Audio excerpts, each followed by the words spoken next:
할렐루야. 하나님 축복이 이 가을에 여러분의 가정에 넘치기를 축원합니다. 우리 서로 인사 나눌 때 하나님을 바라보는 성도가 되겠습니다 라고 인사합니다. 하나님 바라보는 성도 되겠습니다.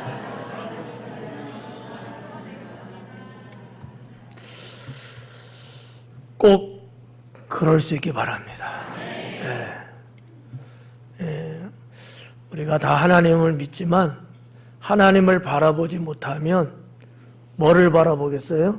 사람은 바라보고 세상 바라보거든요. 여기에서 이제 인생은 끝장이 나는 거예요.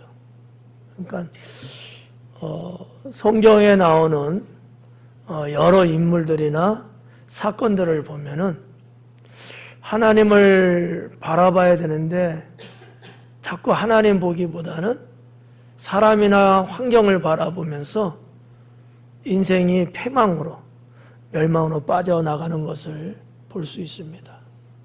물론 그 나름대로 사람도 인생에 큰 도움이 될 수도 있고 힘이 될 수도 있죠. 그러나 오히려 사람으로 인해서 오는 실망이나 좌절이 클 때가 많거든요.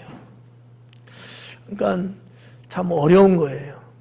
이 어려운 인생을 헤쳐나가고 오히려 풍요로운 삶을 살기 위해서는 그 어떠한 것보다도 하나님을 바라보는 그런 신앙의 자세, 그러한 모습이 필요하다고 믿습니다. 우리 삶에는 도움이 필요할 때가 참으로 많이 있는 것 같습니다. 정말 아주 작은 도움서부터 큰 도움에 이르기까지 그 숫자도 헤아려 보면 수를 셀 수 없을 만큼 많은 걸 볼 수 있어요. 도움이라는 그 자체가 상당히 좋은 거죠. 또 성경에서도 하나님은 돕는 자가 되라 그러셨고 하나님께서도 돕는 분이라고 기록을 하고 있거든요. 인생을 사는 데 있어서 서로 간에 도움이 없다면은 좀 삭막해지는 인생 되지 않을까. 그리고 세상이 그렇게 변해가면 살육이 어마어마하게 일어날 거예요. 여러분 생활 주변에서 때로는 오고 가는 길에서 보시면은 돕자고 말하는 분들 좀 있죠. 도와야 된다고 호소하는 분들도 있죠. 그럴 때 여러분은 그 자리를 어떻게 채우고 있습니까? 정말 돕고는 계신가요? 아니면 누군가 돕겠지, 내가 굳이 안 해도 되겠지, 이런 생각을 혹시 갖고 계시지는 않습니까? 사랑하는 여러분, 내가 돕지 않으면 다른 사람도 안 도와요. 내가 돕는 모습을 보일 때 다른 사람도 돕는 모습을 보일 수 있다는 사실이에요. 그래서 그런 측면에서도 보면 작은 거든 큰 거든 내가 할 수 있는 한도 내에서는 도우려고 하는 마음을 기본적으로 우리가 가져야 돼요. 도우려고 하는 마음을. 이 마음은 주님의 마음이거든요. 안 도우려고 하는 사람도 없겠지 그냥. 근데 있더라고. 내가 왜 그러더라고. 내가 왜 그런 거야. 자기도 누군가에게 도움을 받은 적이 있잖아요. 근데 자기는 내가 왜 해? 그러더라고. 하나님께서 이 모습을 보시면 과연 어떠실까? 더군다나 우리는 하나님을 믿는 성도잖아요. 그렇다면 우리는 기회가 온다면 내가 일부러 찾아서 하는 것도 아주 잘하는 거지만 적어도 나한테 기회가 왔을 때는 조금이라도 내가 도우려고 하는 그런 손길이 되어야 합니다. 하나님은 돕는 자를 도와주십니다. 동서남북을 바라보라고 말씀을 9월 달에 주셨잖아요. 이 동서남북을 바라보라는 그 의도가 과연 하나님께는 어떤 것이었을까? 도와주시겠다는 거거든요. 내가 너를 돕겠다는 거예요. 그러니까 너는 동서남북 봐라. 동서남북을 바라본다는 그 더 깊은 의미 속에 하나가 뭔지 아십니까? 나 여호와 하나님 보라는 거예요. 근데 사람들은 거기에 별로 매료를 못 느끼는 것 같아요. 별로 거기에 관심을 안 쓰는 것 같아요. 그럼 보긴 보는데 뭘 보고 살까? 내가 좋아하는 것만 자꾸 보고 살아요. 내 눈길이 자연적으로 닿는 것만 자꾸 보려고 해요. 이거는 인생으로 말하면 1차원적인 것밖에 안 된다라는 거지. 여러분, 우리가 좀 생물학적이라고 할까? 생존적인 측면에서 보면 동물이라고 하는 존재는 1차원적밖에 안 돼요. 뭐 IQ를 따지든 살아가는 삶의 형태를 보든 자기들 간의 어떠한 관계나 맺어가는 것들을 보든 뭐를 봐도 겨우 1차원적인 거예요. 그리고 보편적인 사람들이 2차원적이고요. 뛰어난 사람이 3차원적이라면 우리는 몇 차원이 돼야 될까? 4차원, 영적 차원이 되는 사람이라는 사실을 알고 계셔야 합니다. 영적 차원이에요. 이 땅에 매여 있고 국한된 차원이 아니라 이 땅을 뛰어넘은 초월한 그런 차원이라는 얘기죠.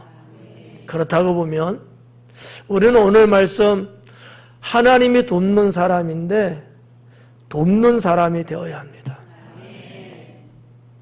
하나님이 돕는 거 어떻게 원하셔요? 원하지 않으셔요? 그러면 여러분은 어떻게 살아야 돼요? 도우며 살아야 돼요. 할렐루야. 네. 능력으로 돕거나 사람을 통해 돕거나 환경을 바꿔서 돕거나 사건을 때로는 일으켜서 도와주시는 하나님의 도우심을 여러분 사시면서 체험한 적은 있으신가요?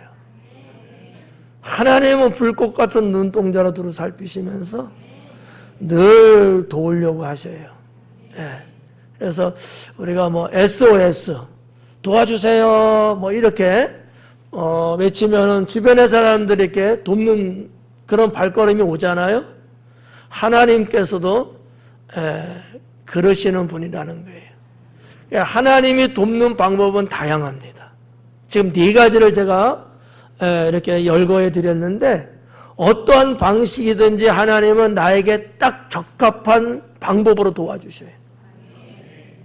저 사람은 저렇게 도는데 나는 왜 저렇게 안 도와주시지? 거기에 또 하나님의 뜻이 있는 거예요. 다른 사람의 방법으로 나를 도와주는 것이 하나님 볼 때는 적합하지 않은 거예요. 효과적인 면에서도 떨어져요. 나에게 유익이 있어서도 부족해요. 그래서 나에게 딱 맞는 방식으로 하나님은 도와주신다라는 거지. 하나님의 도우심은 바로 눈앞에 보이는 것만 바라보는 그런 도우심이 아니고 그것뿐만 아니라 먼 미래까지 내다보시면서 도와주시는 거기 때문에 하나님의 도우심은 무엇이 된다 할지라도 그것은 나에게 최상이다 이렇게 보셔야 된다는 거죠. 우리 하나님은 그 자녀들을 도와주시는 분이시고 찾고 부르짖고 의지하고 고백할 때 하나님은 도와주신다라는 거예요. 네. 찾고 부르짖고 의지하고 내가 입술로 고백할 때 하나님의 도움의 손길은 틀림없이 여러분에게 옵니다. 목회를 하면서 성도님들을 이렇게 보게 되잖아요. 하나님께서 돕는 사람이 누군지 극명하게 딱 보여요. 죄송합니다만 여러분 다 하나님 사람이고 다 우리 교회 식구고 제가 사랑하는 사람은 틀림없어요. 그런데 하나님이 딱 돕고 있다는 게 확연하게 눈에 확 뚜렷한 윤곽을 갖고 보이는 분들이 있어요. 그런데 반면에 그 다음에 말 안 할래. 무슨 말인지 아시죠? 아니 다 같이 하나님 믿는데 다 같이 한 교회에서 형제자매 식구로서 이렇게 같이 살고 있는 게 맞는데 같은 성전에서 우리 같이 예배드리잖아요. 그럼에도 불구하고 누구는 정말 하나님이 아주 진짜 최대한으로 나서서 막 도와주시는 게 눈에 확 보여요. 근데 어떤 분은 좀 그런 부분이 좀 없더라고. 아이러니하잖아요. 그럼 우리 하나님이 잘못됐을까요? 그건 아닐 거야. 거기에 뭔가 이유가 있겠죠? 오늘 말씀 몇 가지를 전하려고 하는데, 그러면 하나님은 분명히 돕는 하나님이신데 어떤 사람을 하나님은 도와주실까? 인생이 평생을 살아가면서 누군가 힘이 되어준다면 든든하고 힘나는 것은 분명합니다. 더군다나 전능하신 하나님께서 도와주신다면 얼마나 대단해질 것인가 라고 하는 거예요. 우리가 잘 알고 있듯이 주님께서 닫으면 열 자가 없고요. 주님께서 열면 닫을 자가 없다고 성경은 말씀하고 있습니다. 이렇듯이 하나님의 도우심은 절대적이다. 하나님이 여러분을 도우려고 하는데 그 누구도 막을 수 없고, 아무리 사탄 권세가 이 세상을 지배하고 있다 하지만 하나님이 하신 일에는 사탄도 어찌할 방법이 없어요. 사랑하는 성도 여러분, 그러면 하나님께서 돕는 사람은 어떤 사람일까? 첫째, 믿음을 보이는 사람입니다. 믿음을 보이는 사람, 믿음을 가지고 있는 사람, 이렇게 설계하면 좋겠죠? 아니에요. 그냥 보편적인 도움은 있을 수 있어요. 하나님의 절대적인 도움, 하나님의 최대치의 도움, 하나님이 내 인생에 극적인 상황에서 주시는 도움, 이런 도움은 기대하기는 조금 어려워요. 믿음을 보이는 사람에게 그런 도움을 주십니다. 믿음을 갖고 있는 사람과 믿음을 보이는 사람은 달라요. 우리 하나님이 원하는 건 뭘까요? 믿음을 보이는 거예요. 너에게 믿음이 있느냐? 그러잖아요. 너에게 믿음이 있느냐? 예수님도 사역하시면서 너의 믿음이 너를 구원하였느니라 그래요. 그러니까 다 뭐예요? 믿음을 보였다는 얘기거든요. 보이는 그 믿음을 예수님께서도 보시고 그에게 은총을 주셨거든요. 우리도 마찬가지예요. 믿음을 보이는 사람이 돼야 돼요. 여러분, 이게 숫자로 보면 6자냐 9자냐의 차이일 수 있어요. 제가 여기서 보면 6자인데 여러분이 볼 때는 9자로 보일 수 있어요. 그래서 때로는 헷갈릴 수 있어. 그게 그거 아니야? 이렇게 볼 수도 있어요. 근데 아니에요. 여러분 다 믿음을 갖고 있는 분은 맞아요. 근데 믿음을 보이지 않고 살아가는 분들도 여기에는 분명히 있다고요. 하나님이 우리에게 믿음을 주신 것은 무엇 때문일까요? 믿음을 보이라고 주신 거예요. 믿음을 갖고 있고 꽁꽁 싸매고 있고 그러라고 주신 것 아니거든요. 그 믿음을 나에게 보이라는 거야. 네. 우리 어른들도 그런 경우들이 있잖아요. 이렇게 애들한테 주고, 그러면 그 애들이 그걸 받아요. 받고 그냥 갖고 그냥 자기가 그냥 이렇게 생활해. 그것보다는 어른이 때로는 줄 때는 그거 갖고 뭔가 하는 것을 보기 위해서 준단 말이에요. 예를 들면 그렇다는 거예요. 하나님이 우리에게 믿음을 주신 것은 그 믿음을 보이라고 주신 거야. 왜? 보일 때 하나님께서 더 극대한 은총을 줄 수 있거든요. 그거 주시기 위한 거야. 그걸 주고 싶은데 줄 만한 이유가 없어요. 하나님은 공의로우신 분이거든요. 그러니까 네가 그거를 나에게 보이면 내가 너에게 더 하겠다는 거거든요. 그런 맥락에서 여러분들이 오늘 말씀을 들으면 참 좋겠습니다. 우리가 성경에 보면 인물 중에 누가 있냐면 다윗이 있어요. 다윗은 뭐 유대인이니까 당연히 뭐 조상 대대로 하나님 믿는 건 말할 것도 없고, 그가 세상에 출생하고 나서 성장하면서 역시 하나님 믿었던 건 분명해요. 그러면 다윗만 그러냐? 아니요. 그의 형제들, 형님들도 다 그랬어요. 근데 어떤 일이 벌어졌습니까? 이스라엘 안에 골리앗이라고 하는 대장군이 나타나갖고 이 이스라엘 백성들을 꼼짝 못하게 만들잖아요. 그때 다윗이 형한테 찾아가고 뭐 아버지 심부름 막 그러다가 그런 소리를 듣게 되면서 골리앗 앞에 나가잖아요. 어땠어요? 다윗은 믿음을 보였어요. 갖고 있는 형님들처럼 갖고 있는 이스라엘 백성들처럼 갖고 있는 믿음이 아니고 그 믿음을 하나님께 내보였던 거예요. 뭐 이 말씀 여러분이 너무나 잘 알고 있는 말씀 아니겠습니까? 그때 하나님은 다윗을 도와주셔갖고 양을 지키기 위해서 사용했던 이 돌팔매, 그게 뭐겠어요? 우리나라로 보면 아마 옛날에 새총 같은 거일 거야, 아마. 예? 그거를 내던졌는데 하나님이 골리앗의 이마에 정중하게 맞아 떨어지게 하시면서 쓰러뜨리잖아요. 다윗의 능력이나 기술이었을까요? 아니에요. 다윗은 그냥 목표물을 향해서 내던졌지만 그것이 정확하게 날아가게 하신 것조차가 하나님이 하신 일이에요. 하나님은 믿음을 보이는 자를 도와주신다라는 거죠. 신약 성경에도 보면 그런 사람이 있어요. 혈류증 여인이죠. 죽을 수밖에 없는 여인. 그러나 예수님에 대한 소문을 듣고 예수님이 있는 그곳에 나아가지만 감히 접근할 수 없었잖아요. 왜? 예수님 주변에 둘러싸고 있는 수많은 사람들, 12년 동안 혈류증의 여인인데 여러분 아무 힘이 없어요. 툭 건들면 쓰러질 수밖에 없는. 왜? 12년 동안 하혈을 하며 살았거든.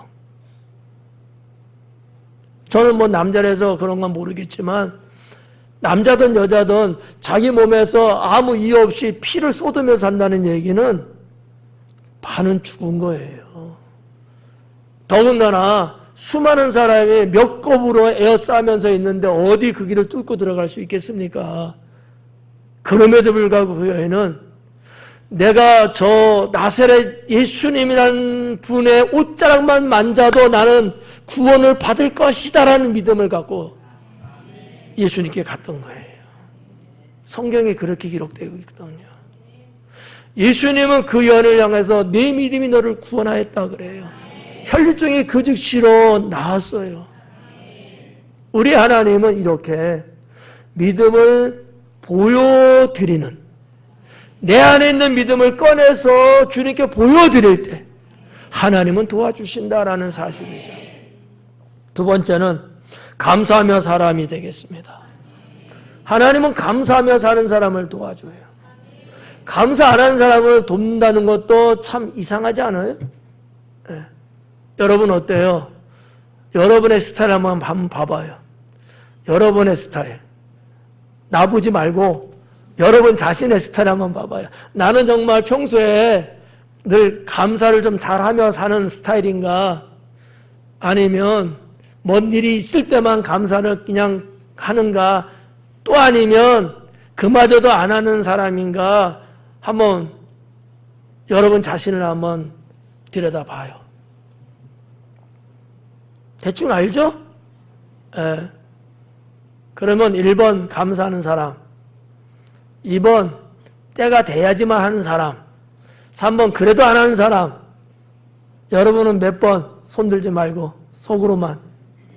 예. 우리가 너무나 잘 알고 있는 말씀 중에 하나 아니겠습니까? 그러니까 범사에 감사하라잖아요. 이것이 하나님의 뜻이라는 거 여러분 잘 알고 계시죠? 성경 곳곳에서도 신약이든 구약이든 어디든지 감사할 때마다 하나님께서 역사했던 사건들이 참 많이 있잖아요. 감사하지 못하는 자는 하나님에게서 결국 떨어져 나갈 수밖에 없습니다. 그러면 우리가 성경의 인물을 한번 보면 누가 감사하며 사는 사람이었을까? 저는 아브라함 아니겠느냐라고 생각합니다. 뭐를 보면 알 수 있냐면 순간순간 그런 것도 있습니다만 그는 어디를 가든지 제일 먼저 하나님 앞에 감사의 단을 쌓았거든요. 감사 제사를 드렸다는 거예요. 이거는 내가 그냥 말로 그냥 감사합니다 이거보다는 더 어마어마한 거예요. 감사의 단을 쌓았단 말이에요. 감사의 제사를 드렸단 말이에요. 네. 이거는 단순한 감사 정도가 아닌 거예요. 여러분, 입으로 감사의 제사를 쌓나요? 아니란 말이에요. 자기의 재산 중에 하나인 짐승을 하나님께 제물로 바쳐가고. 근데 여러분 그거 아무렇게나 아니에요. 상당히 예를 갖추고 주님이 정하신 각을 떠가면서 정말 온 마음을 다해서 제사를 드리는 거야. 여러분들도 지금 어떻게 보면 하나님께 제사를 드리는 거야. 구약적으로 표현하면 예배라는 게. 그러면 여러분 지금 예배 드리는 여러분의 모습은 어때요? 하나님 앞에 정말 예를 다하고 정말 마음과 정성을 다해서 경건하게 예배를 드리고 계시죠?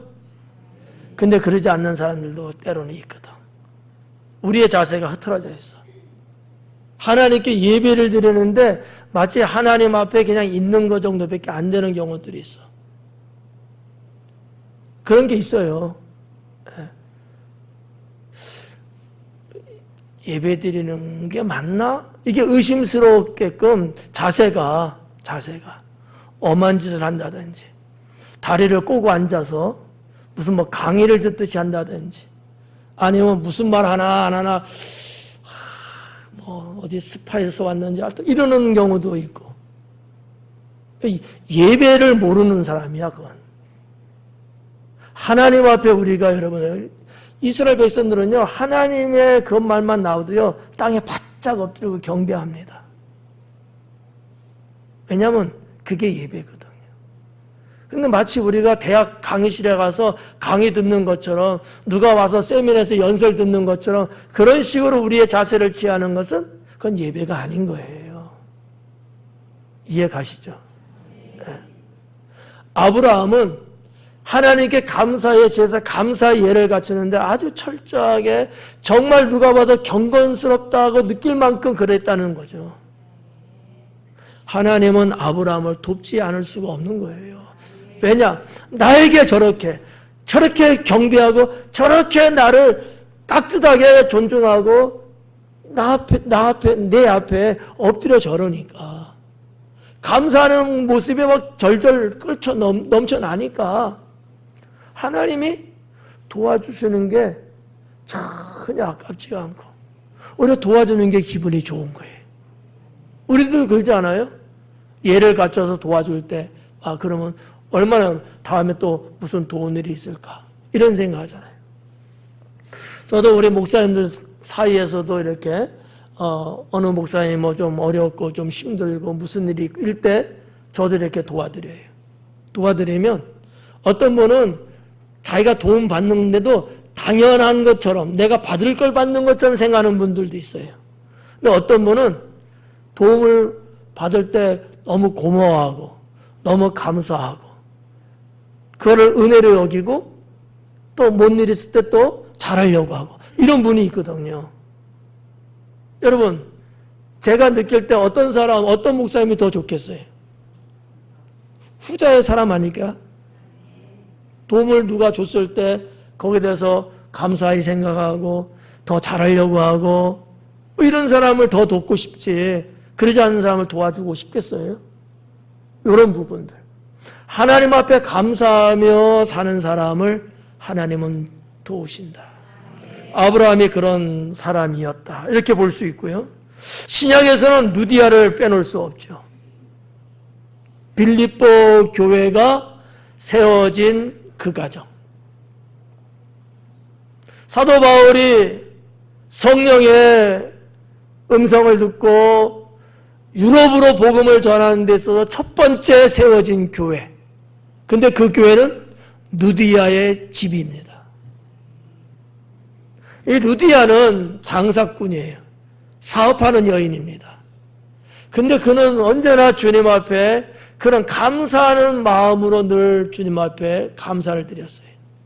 자기 것을 아깝지만 그럼에도 불구하고 드리면서 감사를 표현하면서 주님의 일에 앞장서고 주의 종을 협력하고 감사함으로 했던 거예요. 잘 될까요? 안 될까요? 잘 될 수밖에 없죠. 하나님의 그 여인을 이름 명성도 높여주시고 천국의 상급도 말할 것도 없고 하는 사업의 기반도 확장시키시고 이게 어떻게 보면 저의 어거지 같은 얘기지만 누디아가 하는 자색 물감 장사거든. 옷감 장사란 말이에요. 이것이 그 시대에 흥왕하게 됐다는 사실. 그냥 인간 여러분 에이 어떻게 된 거겠지 이렇게 볼 수 있지만 하나님의 섭리와 역사로 보면 하나님은 한 사람 한 사건을 통해서도 세상을 바꿔버리시는 하나님이셔요. 그 주인공이 여러분 되기를 축원합니다. 누디아는 하나님 앞에 늘 감사함을 중단하지 않고 지속적으로 하는 여인으로 살면서 하나님의 도우심을 음으로 양으로 많이 받은 여인이에요. 네. 여러분이 우리가 어떻게 누디아라는 여인의 이름을 알 수 있겠어요? 천하만 온 세상 인류 영원토록 그의 이름은 길이 남는 거야. 하나님 나라 천국에 남는 정도가 아니고요.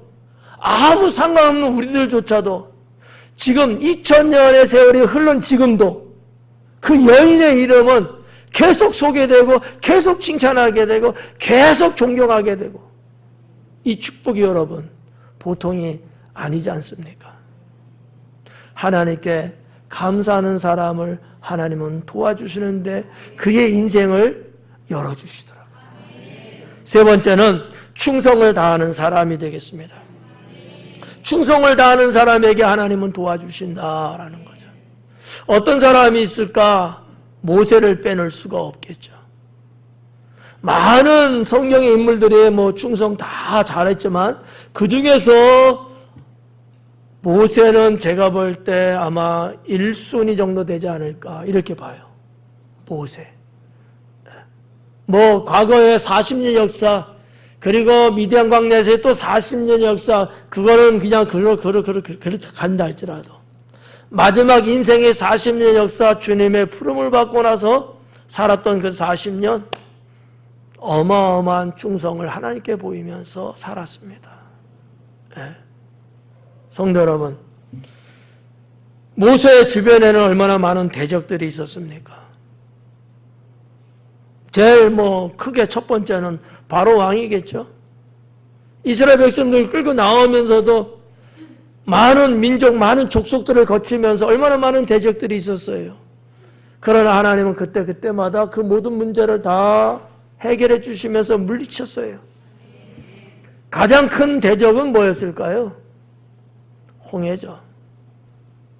사람은 어떻게 하다 보면 기술이 좀 좋다 보면 할 수 있지 않겠어요? 우리 성가대도 사람 정도는 다 할 수 있잖아요.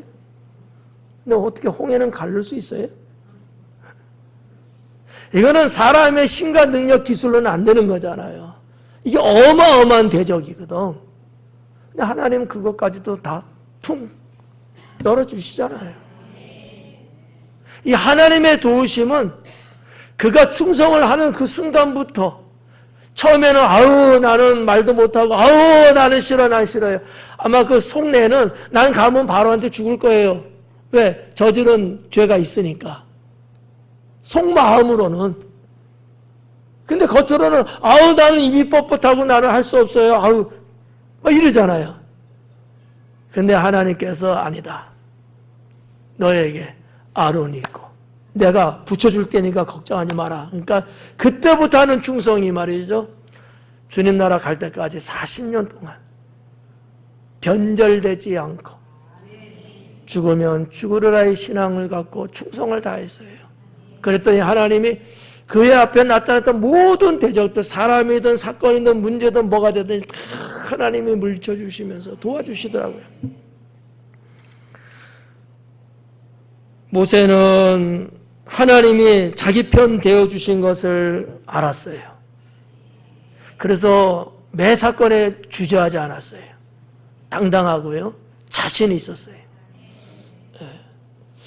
신약 성경에 보면 어떤 사람이 있냐면 사도 바울이죠.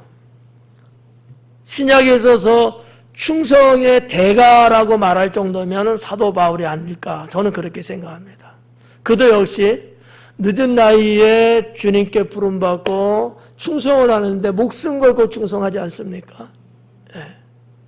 그랬더니만 사도 바울의 복음 사역하면서도 때로는 여러분 풍랑을 만나갖고 죽을 수밖에 없는데 하나님이 그 풍랑에서 살려주시고,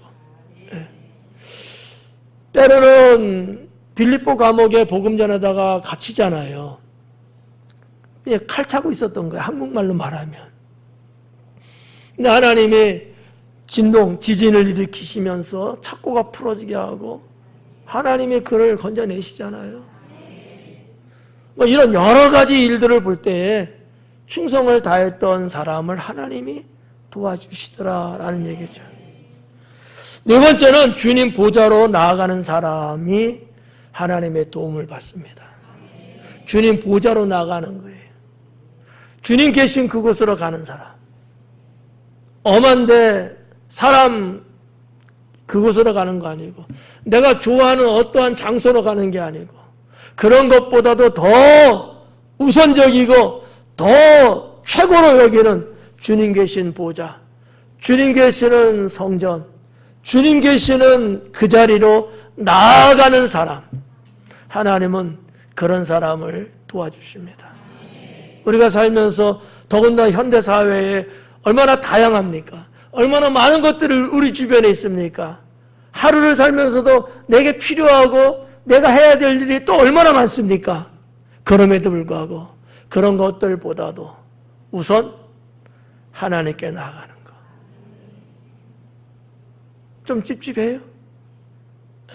좀 마음이 안 들어요? 하나님께 먼저 나가야 된다는 이 말에 여러분 어떻게 조금 시큰둥해요? 아니면 아멘이에요? 알아서 하세요. 하나님의 도우심이 잔잔한 도우심 갖고 여러분 위로받으면 안 돼요. 그건 세상 사람들도 하나님은 모든 생명의 하나님이기 때문에 선하게 살면 해줘요. 그거 갖고 여러분 내가 나 하나님이 나를 착각하면 안 돼요. 오늘 설교 말씀은 그게 아니에요. 하나님의 대단한 도우심. 내 인생에 위기가 오고 절망이 오고 좌절이 오고 슬픔이 올 때 여지없이 주님은 나타나셔서 그 모든 것을 깔끔하고 시원스럽고 청결하게 해결해 주시는 그 하나님. 그 어떤 누구도 해줄 수 없는 그 상황을 완전히 반전시켜서 인생을 새롭게 만들어 주시는 그 하나님. 그런 도우심을 말씀드리는 거예요. 주님 보좌로 나갈 때 하나님은 그 도움을 주신다라는 얘기죠. 오늘 말씀에 근거해서 여러분께 좀 높아심적으로 좀 부탁하고 권면하고 싶은 것은, 내가 하나님을 믿는데 좀 분별하고 가려서 좀 하면 좋겠다 라는 거예요. 너무 넓은 표현이라 여러분이 뭐지? 막 이렇게 생각할 수 있는데, 예를 들면 이런 거예요. 주님의 어떤 날, 우리가 교회에서 또 주일이라는 또 예배 드리는 날, 이런 것들이 있잖아요. 정해진 것들이 있잖아요. 이런 건 여러분의 스케줄에서 비껴나가야 돼요. 아멘 별로 안 하잖아. 그렇게 큰 소리 치더만. 나의 일상 스케줄이 다 있죠. 근데 내가 주님 앞에 나가야 되는 거, 내가 주님의 이름으로 모여야 되는 거, 이러한 것하고 겹치는 때는 내가 스케줄을 바꿔야 된다는 거지. 근데 어떤 분들은 부활절도 놀러가. 고난주간에도 놀러다녀. 하나님이 도울까요? 안 도와요.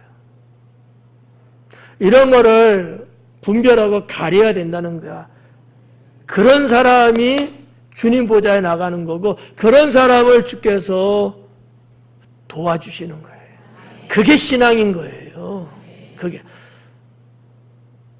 시간 남는데 교회 나갈까? 이게 말이 돼요? 내가 다른 게 걸리는 게 없어. 그러니까 교회는데 아무 문제 없이 그냥 기분 좋게 나와서. 이것도 별거야. 이것도 별거야. 그런 것들이 내 스케줄에 딱 서로 맞닥쳤을 때 내가 과감하게 그것을 한번 꺾고 변경시키고 주님께 나오는 것을 우선시 여기는 것을 주님이 봤을 때 그게 최고죠. 그게 신앙인 거예요. 네. 우리가 말로만 주님은 모든 걸 다 아시고 어쩌고 말로는 그렇게 떠들면서 그런 하나님을 믿으면서도 왜 우리는 그렇게 못할까? 주님은 그거를 원하고 계신단 말이에요. 그러면 다른 사람들은 다 주님이 분별하고 그렇게 주님 앞에 나간 사람만 특별하게 주님이 탁 찍어서 도와주신단 말이에요. 특별한 케이스들이 되는 거예요. 나도 주님을 그렇게 섬기고 그런 주님이 그런 나도 그렇게 해주시고 이런 어떤 상호 원리적인 관계가 형성된단 말이에요. 근데 우리는 해주기만 바라잖아요.